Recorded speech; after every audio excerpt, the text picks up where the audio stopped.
Sir, जिस तरह से सरकार दावे कर रही है कि यूरिया पूरी तरह से उपलब्ध है, उसी दूसरी तरफ हम देख रहे हैं कि कई राज्यों में एक साथ किल्लत सामने आई है। सबसे पहले तो आपसे जानना चाहेंगे जमीनी हकीकत क्या है, आपको क्या लगता है क्यों नहीं मिल पा रहा है यूरिया, क्यों इतनी किल्लत आ रही है और इस समय स्थिति कैसी बनी हुई है यूरिया को लेकर?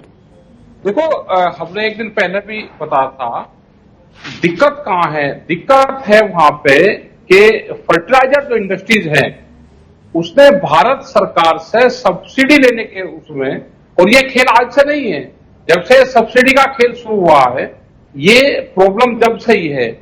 जितनी सप्लाई है उतनी वहां पे इंडस्ट्रीज में प्रोडक्शन नहीं है।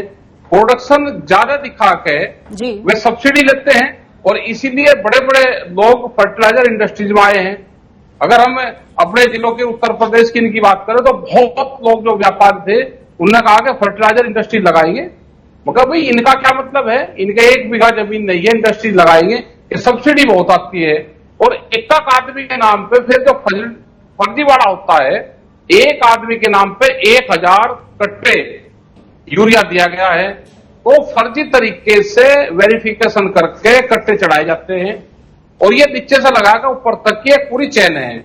इसमें ये जो 24 और 25% जो आंकड़ा बता दें कि अब की बार ज्यादा आया है, ये बिल्कुल ठीक है। हमारे पास कुछ अधिकारी आए थे, उन्हें कहा कि अब तक 40% किसानों ने यूरिया ज्यादा का इस्तेमाल करा, मगर भी 40% तो बहुत होता है, इसको तो इतना तो नहीं होना चाहिए। लेकिन उसके बाद ये पूरी दिक्कतें आनी शुरू। उन्होंने कहा कि आप सिफारिश करो, चिट्ठी लिखो कि यूरिया इन जिलों में और भेजा जाए, और 40% आ गया। तो मतलब बहुत बड़ा ये घपला है कि 40% ज्यादा आ गया, फिर भी कमी है। और अधिकारी जो एग्रीकल्चर अधिकारी है वे हमारे पास में आ रहे हैं कि आप चिट्ठी लिखो उत्तर प्रदेश सरकार को कि यूरिया की किल्लत है, यूरिया हो रहा है। तो इसका मतलब बहुत बड़ा फर्जीवाड़ा, तो बड़े स्तर पर यहाँ घपलेबाजी हो रही है। राकेश जी, जिस तरह से हम आंकड़ों की बात करें तो मई के महीने में जो मासिक बुलेटिन सामने आया था उसमें साफ पता चला था कि सरप्लस आपूर्ति थी यूरिया की। वहीं 3 महीने तक तो ये मासिक बुलेटिन सामने ही नहीं आया, तो अब एकदम से अचानक से इतनी ज्यादा किल्लत हो गई कि किसानों को मिल नहीं रहा यूरिया। और सोचने वाली और देखने वाली बात यह है कि एक साथ कई राज्यों में ये किल्लत सामने आ रही है, ऐसा कैसे पॉसिबल है? ये तो पूरे देश में होगी ना, क्योंकि जो फर्जीवाड़ा था वो फर्जीवाड़ा खुल गया और इन्होंने अब की बार जाते घपला करा है। अगर ये थोड़ा बहुत खाते रहते तो पता नहीं चलता। तो मतलब ये जो स्थानीय गड़बड़ियां हैं ये सभी राज्यों में हो रही हैं एक साथ से? ये सभी राज्यों में, इनका बहुत बड़ा नेटवर्क इंडस्ट्रीज का और जो मंत्रालय है इनका है।